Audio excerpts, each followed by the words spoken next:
Hi students, welcome to PhD jobs and admission. This is Gauri. So आज के video में हम सभी लोग डेटा इंटरप्रिटेशन इन रिसर्च के पीवाईक्यूज देखने वाले हैं। सो ये सब क्वेश्चंस आपको डाफ डेट एग्जाम में पिछले ईयर पूछे गए थे। फाइन। सो डेटा इंटरप्रिटेशन के क्वेश्चंस काफ़ी इजी होते हैं, but still most of the students make mistakes in the exams and that's Y उनके आंसर्स गलत हो जाते हैं, राइट। सो आज के इस सेशन में मैं आप सभी के साथ ये सारे क्वेश्चन सॉल्व करूंगी जो कि पीवाईक्यूज है, एंड दैट्स वाई आप सभी को प्रैक्टिस भी हो जाएगी and as well you will get to know कि एग्जैक्टली किस प्रकार के क्वेश्चंस आपको एग्जाम्स में पूछे जाते हैं regarding data interpretation in research. Okay, so students, इस सेशन को स्टार्ट करने से पहले I want to tell you that कि ग्लोबल ऑनलाइन टीम आप सभी को research aptitude, logical reasoning and data interpretation के ऊपर कंप्लीट कोर्स प्रोवाइड करती है, बिकॉज ये तीनों भी टॉपिक्स आपके रिसर्च मेथोडोलॉजी सिलेबस में है। Okay, so with this course आप सभी लोग डाफ डेट 2023 एग्ज़ाम को गारंटीड क्वालिफाई कर सकते हो। सो इन दिस कोर्स आप सभी को फुल सिलेबस वीडियो लेक्चर्स मिलते हैं जिसमें थियरीज एंड एमसीक्यूज दोनों भी है। आपको इसमें full syllabus notes and full syllabus mock test भी मिलते हैं। ऐसे हमारे पास टोटल 10 मॉक टेस्ट अवेलेबल है। Each mock test contains 40 MCQs and that's why overall आपके इसमें 400 एमसीक्यूज कवर हो जाते हैं। आपको इसमें 1500 से भी ज़्यादा एमसीक्यूज़ रिवीजन पीडीएफ मिलता है ताकि आप सारी चीज़ें अच्छी तरीके से रिवाइज कर सको। आपकी काफ़ी कॉन्सेप्ट्स भी इसकी मदद से बिल्ड हो जाती है एंड गारंटीड आपको 100% एमसीक्यूज़ से आपको 80% एमसीक्यूज़ इसी में से ही मिलते हैं। ओके, और ये जो सारा स्टडी मटेरियल है ये आपको हिंदी एंड इंग्लिश ये दोनों ही लैंग्वेजेस में मिलता है। सो अगर आप कोर्स को परचेस करना चाहते हो देन आप ग्लोबल ऑनलाइन ऐप डाउनलोड कीजिए, जिसके लिए मैंने लिंक इस वीडियो के डिस्क्रिप्शन बॉक्स में आप सभी के साथ शेयर की है, या फिर आप इनमें से किसी भी नंबर पर जाकर व्हाट्सएप थ्रू मुझे कॉन्टैक्ट कर सकते हो। And the course fees are only 699 rupees, तो काफ़ी कम है, right. So students, global online team आप सभी को 100% गारंटी देती है कि विद दिस कोर्स आप सभी लोग गारंटीड डाफ डेट 2023 एग्ज़ाम को तो क्वालिफाई करोगे ही, बट उसी के साथ आप सभी लोग इंटरव्यू सेशंस को भी क्वालिफाई करोगे। Fine. So students, let us start with our today session. So यहाँ पे मैंने डेटा इंटरप्रिटेशन के मेन 2 क्वेश्चंस इंक्लूड किए हैं and subsequently in each question मैंने 5 क्वेश्चंस को इंक्लूड किया है। फाइन। सो सबसे पहला क्वेश्चन ये है, study the following pie charts carefully and answer the questions given below. Percentage breakup of the number of children in 5 different villages and breakup of children attending school from those villages. So देखो, आपको यहाँ पे 2 pie charts दिए हैं, right. सो जो पहला pie chart है इसमें total number of children in 5 different villages कितने हैं उसका आपको यहाँ पे डेटा दिया है। मतलब टोटल जो विलेजेस है वो है V1, V2, V3, V4 and V5। Okay, and उसके जो सब्सिक्वेंट ब्रेकअप्स है वो भी आपको यहाँ पे दिए हैं। एंड जो सेकेंड पाई चार्ट है इसमें दिया है कि total number of children attending schools in each of the 5 villages. Okay, मतलब ऐसे चिल्ड्रन जो स्कूल में जाते हैं। सो V1, V2, V3, V4, V5 में कितने बच्चे जाते हैं out of this total number of children. So यहाँ पे आपको टोटल नंबर ऑफ चिल्ड्रन दिए हैं 5800 and total number of children attending schools है 3600। सो ये डेटा आपको पहले दिया है एंड मैं आप सभी को सजेस्ट करूँगी कि आप पहले देखो कि आपको डेटा क्या दिया है। Fine. Okay, so now the question A is, what is the total number of children not attending school from village V2 and V3 together?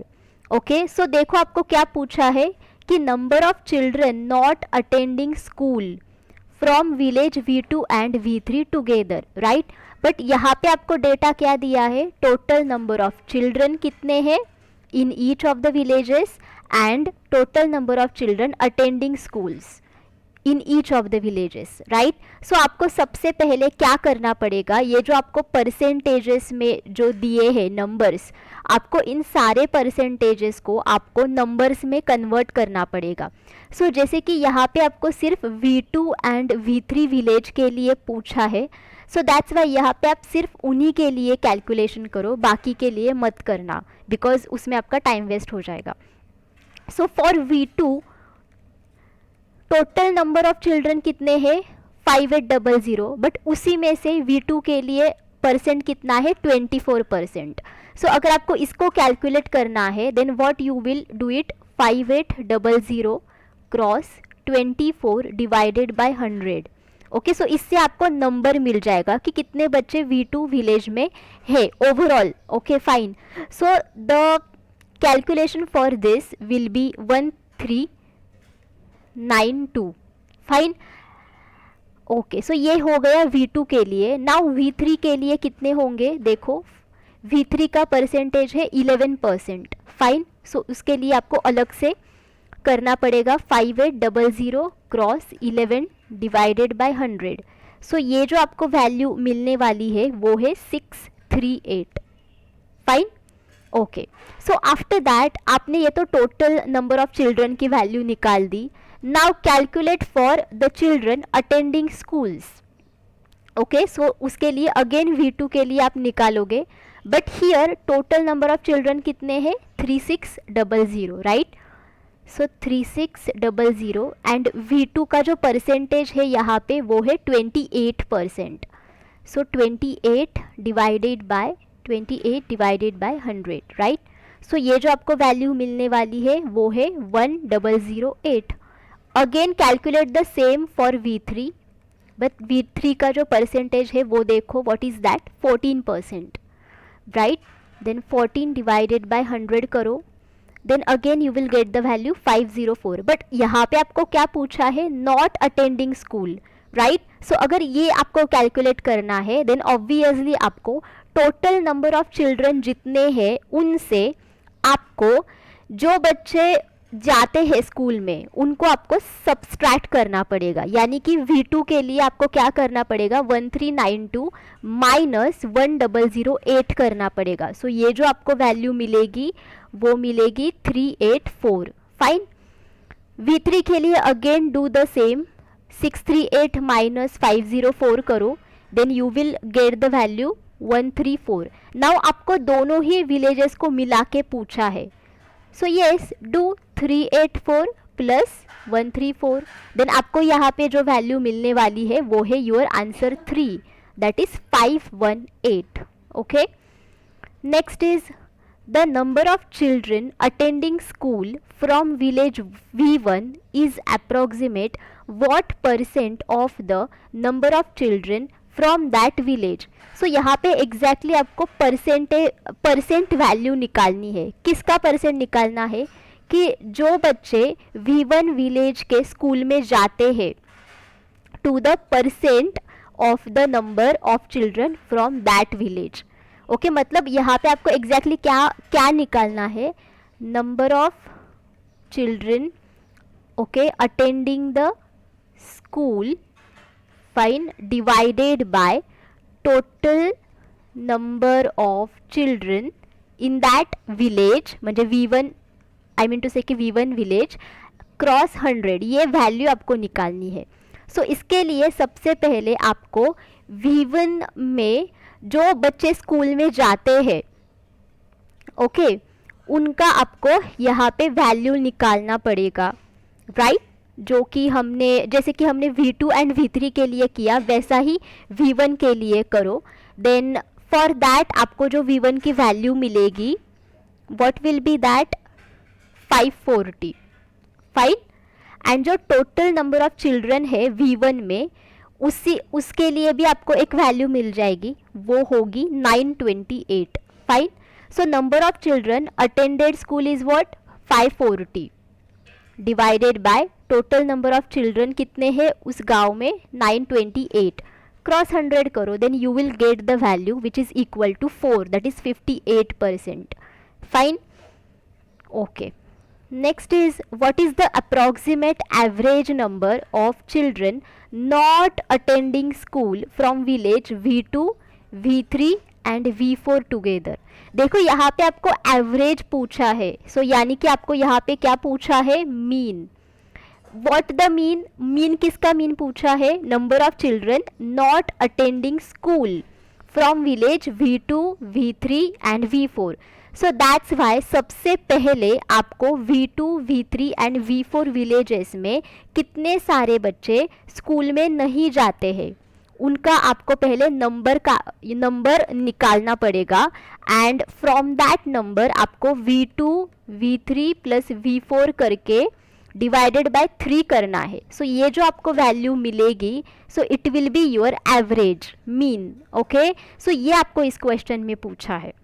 सो जैसे कि हमने यहाँ पे पहले क्वेश्चन में जैसे कि हमने V2 एंड V3 के लिए बच्चे कैलकुलेट किए थे जो स्कूल में नहीं जाते हैं, वही आपको यहाँ पे करना है. फाइन. देखो V2 एंड V3 के लिए तो हमने पहले क्वेश्चन में ही कैलकुलेट किए थे, विच वॉज वॉट, या सो V2 के लिए कितने थे, 384, बिकॉज आपको पहले सब्सट्रैक्शन करना पड़ेगा, राइट. 384 एंड V3 के लिए 134 थे. सो यहाँ पे सिर्फ आपको अब V4 के लिए निकालना पड़ेगा वो वैल्यू जो कि मैंने पहले से ही निकाल के रखी है, विच इज़ 288. ओके, सो आपको यहाँ पे सिर्फ क्या करना है, 384 प्लस 134 प्लस 288 डिवाइडेड बाय 3 करो. सो ये जो आपको वैल्यू मिलेगी which is equal to 1, answer 1, that is 269. Okay, all of you understood. So बहुत ईजीएस्ट क्वेश्चंस है ये. सबसे पहले आपको क्वेश्चन का मीनिंग समझना बहुत ज़रूरी है, and look at the information जो आपको पहले से ही दी गई है. Fine. Next is the number of children not attending school from village V4 and V5 is approximately what percent of the total number of children from village V4 and V5 together. देखो again आपको यहाँ पे percent के लिए पूछा है, सो that's Y यहाँ पे आपको एग्जैक्टली क्या निकालना है, V4 एंड V5 गांव में ऐसे कौन से बच्चे हैं जो स्कूल में नहीं जाते हैं. Okay, divided by total number of children from village V4 and V5. Okay, cross 100. ये आपको यहाँ पे इसकी वैल्यू आपको निकालनी है. So not attending school and here total number of children. So again V4 के लिए जो बच्चे स्कूल में नहीं जाते हैं उसकी तो वैल्यू यहाँ पे आपको मिली है, विच इज़ 288, राइट. सो यहाँ पे आपको सिर्फ V5 की ऐसी वैल्यू निकालनी है जो कि मैंने पहले से ही निकाल के रखी है, विच इज़ 1006. एंड जो टोटल नंबर ऑफ बच्चे हैं V4 एंड V5 में, V4 में जो बच्चे हैं वो है 1044 एंड जो V5 में बच्चे हैं वो है 1798. सो आपको सिर्फ यहाँ पे क्या करना है, देखो V4 की तो वैल्यू आपको यहाँ पे मिली है 288, राइट. मतलब ऐसे बच्चे जो स्कूल में नहीं जाते हैं, एंड V5 के ऐसे बच्चे जो स्कूल में नहीं जाते हैं उनका नंबर है 1006, and this is total number and this is as well total number, right.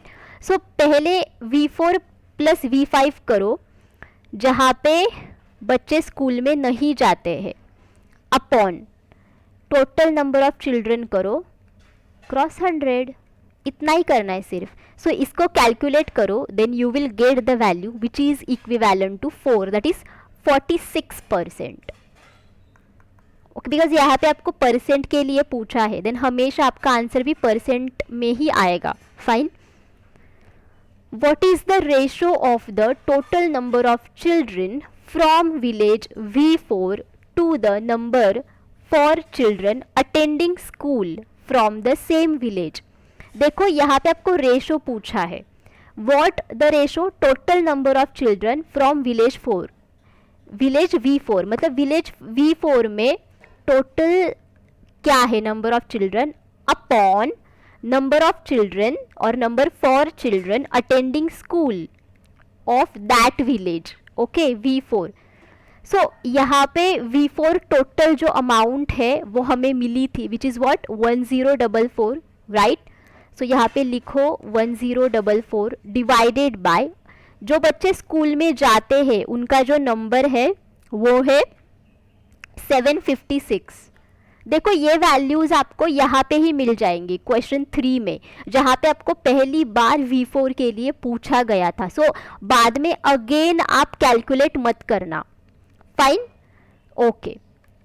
सो जब भी आप ये ऐसे रेशो वाले क्वेश्चंस देखते हो, देन सबसे पहले ऑप्शंस देखो क्या है ऑप्शंस. सो पहला ऑप्शन क्या है, 22:21. सो देखो यहाँ पे पहला नंबर है 22. सो 1044 को 22 से डिवाइड करके देखो आपको क्या वैल्यू मिलती है. ओके, एंड 756 को 21 से डिवाइड करके देखो कि आपको क्या वैल्यू मिलती है. सो अगर आपको ये दोनों भी वैल्यूज सिमिलर मिलती है, सेम मिलती है, देन ये रेशो आपका सही हो जाएगा. But here the correct answer is 3, because ये मैंने करके देखा है कि 1044 डिवाइडेड बाय मैंने 29 किया था, जो कि मुझे वैल्यू मिली 36, एंड 756 डिवाइडेड बाय 21 मैंने किया तो मुझे वैल्यू मिली अगेन 36. सो इसका मतलब है कि ये जो रेशो होगा 1044:756 वो ऑब्वियसली 29:21 होगा, बिकॉज मुझे डिवाइड करने के बाद वैल्यूज सेम ही मिल रही है, विच इज़ 36. दैट्स वाई ये आंसर आपका करेक्ट आना चाहिए. सो ये करने के लिए आपको एग्जाम्स में थोड़ा दिमाग लगाना पड़ेगा, या फिर आप ईच एंड एवरी ऑप्शन को आजमा के देखो कि आपको क्या आंसर मिलता है. जैसे कि देखो 1044 एंड 756 इन दोनों ही नंबर्स में काफ़ी कुछ डिफरेंस है, राइट. सो 22:21 ये तो आंसर नहीं आएगा, because this is logic, mathematical logic. 29:28 भी नहीं आएगा, बिकॉज इन दोनों ही नंबर्स के बीच में एक का ही डिफरेंस है, राइट. बट अगर आप ये नंबर्स देखोगे देन इसमें एक्चुअली इतना कम डिफरेंस नहीं है. दैट्स वाई जो मोस्ट डिफरेंस है नंबर्स के बीच में वो यहाँ पे ही है 29:21, बिकॉज नीचे के दो नंबर्स भी ज़्यादा उनमें डिफरेंस नहीं है, which is only 2. Okay, so ये भी आप एक लॉजिक लगा सकते हो, एंड जो कि मैंने आप सभी को बोला कि नंबर्स को डिवाइड करके देखो. सो after that you will get the answer. Fine. Next question is, देखो यहाँ पे आपको एक टेबल प्रोवाइड किया है. So let us see the question. Study the table carefully and answer the questions given below. Okay, so in 6 years यानी कि 2010 to 2015 the number of students taking admissions and living from the 5 different colleges which were founded in 2010 is given below. So you know ये 5 different colleges 2010 में found किए थे, मतलब develop किए थे. Okay, सो यहाँ पे यहाँ पे 2010 से 2015 तक जितने भी सारे स्टूडेंट्स ने एडमिशन लिया था ए कॉलेज में, बी कॉलेज में, सी कॉलेज में, डी एंड ई कॉलेज में, उनके नंबर्स आपको दिए हैं. एंड ऐसे भी स्टूडेंट्स जिन्होंने कॉलेज छोड़ा था, लिविंग, एल फॉर लिविंग, उनके भी सब्सिक्वेंट नंबर्स दिए हैं. सो सबसे पहले आप देखो कि आपको क्या इंफॉर्मेशन प्रोवाइड की गई है, and after that only give the answer. Okay, what is the average number of students studying in all the 5 colleges in 2012? देखो यहाँ पे एवरेज नंबर पूछा है, यानी कि आपको यहाँ पे मीन निकालना है. You need to find out the mean value. So किसकी मीन वैल्यू आपको पूछी है? Studying in all the 5 colleges in 2012. Fine. Okay, so 2012 यहाँ पे ईयर कौन सा है? इधर है. एंड आपको सभी कॉलेजेस के लिए पूछा है, राइट. सो आपको क्या करना है, if you have a pencil in your hand in the exam, then आप यहाँ पे ऐसा सर्कल करो. And after that a college के लिए कितने स्टूडेंट्स स्टडी कर रहे थे? वो थे 290, 210. बी में 325, 215 थे. सी में 400, 250 थे. डी में 400, 260 थे. ई में 380, 230 थे, राइट. देखो आपको क्या पूछा है? Studying. Okay, and that's Y आपको ये दोनों ही नंबर्स कैलकुलेट करने की ज़रूरत है, यानी कि जो स्टूडेंट्स है मतलब जिन्होंने एडमिशन लिया है एंड जो लिविंग है, देखो लिविंग है वो, उन्होंने कॉलेज अभी तक छोड़ा नहीं है, वो छोड़ रहे हैं। सो इसका मतलब है कि उन्होंने उस साल में उस कॉलेज में पढ़ाई की है, और यू कैन सी कि कर रहे हैं, and that's why you should include this number. Okay, and that's why ये इन सभी नंबर्स को आप प्लस करो इनका। So after that you will get the value which is equal to 2960 and उसे डिवाइडेड बाय 5 करो, बिकॉज 5 कॉलेजेस है ना, so number of observations will be 5। So ये जो आपको आंसर मिलेगा which will be equal to 592, ये नंबर आपका 592 आएगा। सो इनमें से कौन सा नंबर 592 है? कोई भी नहीं है। That's why your answer should be other than the given options. Fine, okay. Next is what was the number of students studying in college B in 2014? देखो आपको सिर्फ यहाँ पे कॉलेज B के लिए पूछा है एंड ईयर भी दिया है which is 2014। So again go back to the table. So यहाँ पे B कॉलेज देखो कहाँ पे है एंड ईयर देखो 2014। सो B 2014 में कितने बच्चे थे? एडमिटेड थे 300 एंड लिविंग थे 190। सो इनको बस प्लस करना, बिकॉज यहाँ पे सिर्फ टोटल नंबर पूछा है स्टूडेंट्स का, यहाँ पे कोई भी एवरेज ऐसा कुछ पूछा नहीं है। So you need to only add the 300 plus 195। Okay, then after that you get the number which is equivalent to what, एक सेकेंड, या sorry it is 190 actually, 190। So this will be equivalent to what, 490। सो यहाँ पे देखो 490 है क्या? नहीं है, right, and that's why your answer should be other than the given options. Okay, next is the number of students living college from the year 2010 to 2015 is approximately what percent of the number of students taking admission in the same college and during the same year? Okay, so देखो आपको यहाँ पे percent value के लिए पूछा है, जैसे कि हमने पाई चार्ट में देखा था, वही वैसा ही एग्जाम्पल है। सो number of students living college from the year, मतलब कितने सारे बच्चे ऐसे हैं फ्रॉम द ईयर 2010 to 2015 जो कॉलेज छोड़ने वाले हैं। Okay, divided by number of students taking admission from the year 2010 to 2015, मतलब admission admitted okay in the same college cross 100। देखो यहाँ पे आपको कॉलेज का नाम तो प्रोवाइड नहीं किया है एंड दैट्स वाई आप किसी भी कॉलेज को यहाँ पे सिलेक्ट करके आप कैलकुलेट कर सकते हो। For example I will show you.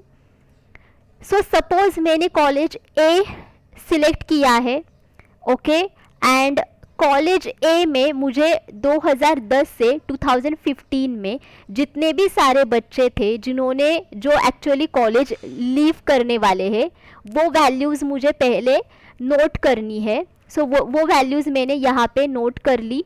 Okay, सो जिसका मुझे एडिशन मिलेगा, so that addition will be 1110। Okay, and बाद में मुझे जिन बच्चों ने एडमिशन लिया है फ्रॉम 2010 to 2015 उनको मुझे कैलकुलेट करना है, इनको पहले ऐड करो।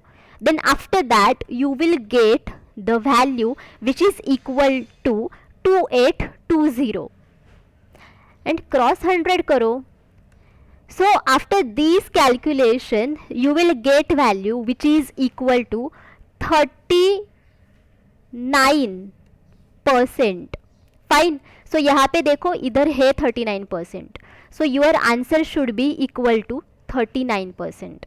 Okay, next is what is the difference. देखो यहाँ पे आपको डिफरेंस पूछा है between the number of students taking admission between 2011 and 2015 in college D and B. So सबसे पहले आपको कॉलेज डी का नाम दिया है एंड बाद में कॉलेज बी का दिया है, यानी कि you should do D minus B. अगर आपको यहाँ पे पहले बी का नाम दिया होता एंड बाद में डी का दिया होता देन आपको बी माइनस डी करना पड़ता इधर, बट यहाँ पे आपको डी पहले दिया है, सो पहले डी ही आएगा एंड बाद में बी आएगा। सो आपको ऐसे बच्चे कैलकुलेट करने हैं जिन्होंने एडमिशन लिया है between 2011 and 2015 in college D and after that वही आपको कॉलेज बी के लिए कैलकुलेट करना है एंड उन नंबर्स को आपको सब्सट्रैक्ट करना है। सो जैसे कि आपने इस क्वेश्चन में 2010 से लेकर 2015 तक एडिशन किया था, राइट, वैसे ही आपको यहाँ पे 10 की जगह पे 11 से 15 तक बच्चों को काउंट करना है जिन्होंने एडमिशन लिया था in college D and B. So let us see here, देखो डी कॉलेज में जिन बच्चों ने 2011 से लेकर 15 तक एडमिशन लिया था वो वैल्यूज आपको यहाँ पे मिलेगी। सो आपको सिर्फ इस वैल्यूज को ऐड करना है, दैट्स इट। ओके, सो मैंने ये सब वैल्यूज को कैलकुलेट किया, okay, and I got the value which is equivalent to 2115 minus, अब मुझे बी के लिए कैलकुलेट करना है, फाइन। बी देखो बी आपको यहाँ पे मिलेगा, so you should calculate this, इसका एडिशन करो आप। सो हियर मुझे जो वैल्यू मिली है वो है 415, बस इसको सब्सट्रैक्ट करो, that's it. Sorry here it should be 1700, okay 1700 मुझे वैल्यू मिली। सो इसको सब्सट्रैक्ट करने के बाद मुझे जो वैल्यू मिली वो है 415। सो यहाँ पे देखो 415 इधर है, so this should be your answer, okay? Now next is, in which of the following colleges is the percentage increase in the number of students from the year 2010 to 2015 the maximum? So इस particular question के लिए आपको सभी colleges के लिए calculation करना पड़ेगा। सो आपको सभी कॉलेज के लिए आपको परसेंटेज इंक्रीज कैलकुलेट करना पड़ेगा फ्रॉम द ईयर 2010 टू 2015। देखो यहाँ पे आपको परसेंटेज इंक्रीज कैलकुलेट करना है। सो अगर आपको परसेंटेज इंक्रीज कैलकुलेट करना है देन इसका फॉर्मूला होता है increased amount divided by total original amount cross 100, ये आपका फॉर्मूला रहेगा। So let me tell you how you can calculate. So सबसे पहले आपको ए के लिए कैलकुलेट करना है। देखो आपको यहाँ पे परसेंटेज इंक्रीज के लिए पूछा है, राइट, दैट्स वाई यहाँ पे आपको सिर्फ जिन बच्चों ने एडमिशन लिया है, ओके, उन्हीं को आपको यहाँ पे कंसिडर करना है। जिन बच्चों ने कॉलेज छोड़ा है और जो बच्चे कॉलेज छोड़ रहे हैं उनको आपको यहाँ पे कंसिडर नहीं करना है, ओके। एंड देखो सबसे पहली बात यह है कि सभी कॉलेजेस में जो बच्चे कॉलेज छोड़ने वाले हैं इन द ईयर 2010 वो ब्लैंक है, कोई भी नंबर नहीं है। सो इससे ही आपको समझ में आएगा कि आपको सिर्फ एडमिटेड बच्चों को कंसिडर करना है एंड दैट टू जो सबसे पहले एडमिटेड बच्चे हैं इन 2010 वो है 1125। सो ये नंबर छोड़ के आपको बाकी के सारे नंबर्स को ऐड करना है। So let me tell you, मैं यहाँ पे लिख देती हूँ ए के लिए मुझे जो एडिशन मिला है, सो दैट नंबर इज 2115। एक second, wait, sorry, so that number is 1695, sorry 1695 मुझे नंबर मिला। सो मुझे यहाँ पे क्या करना है, 1695 से मुझे 1125 को सब्सट्रैक्ट करना है।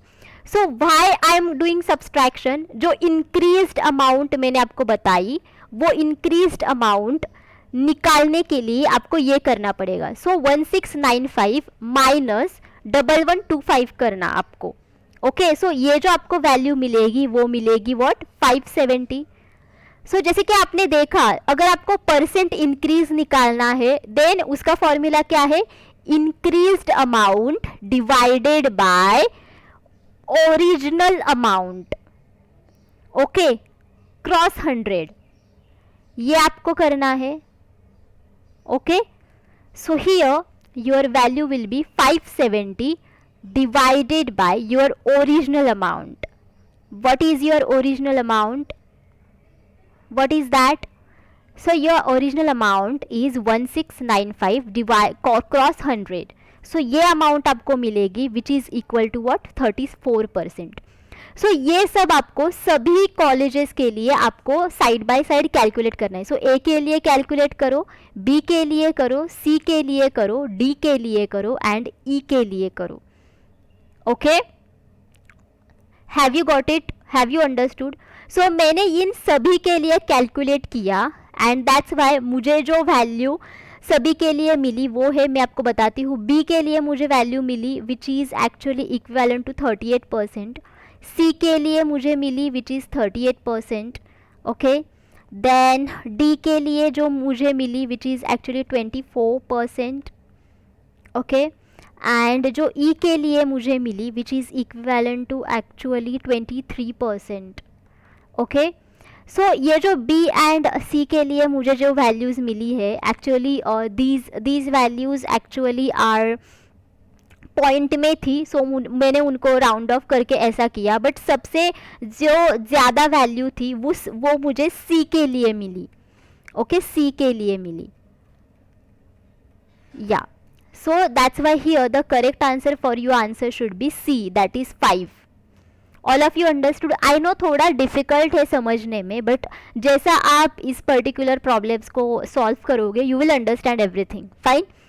So thank you for watching this video. I hope all of you understood everything because as मेरे पास अभी virtual calculator नहीं है and that's why I could not able to give you the calculations on screen. But still जितना भी मैंने solve किया है I told you.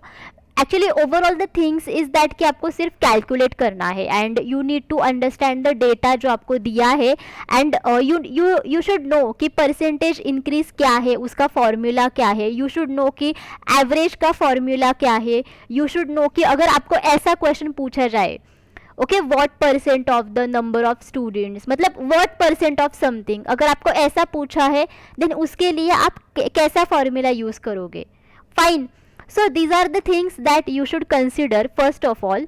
And ये सब चीज़ें आपको तभी समझ में आएगी जब भी आप डेटा इंटरप्रिटेशन के प्रॉब्लम्स ज़्यादा से ज़्यादा सॉल्व करोगे. बिकॉज देखो ये टॉपिक बहुत ईजी है बिकॉज डेटा तो आपके पास पहले से ही होता है, आपको सिर्फ डेटा के ऊपर क्वेश्चंस पूछे जाते हैं and that's Y I hope कि all of you are doing very well in data interpretation questions and that's why you should understand it.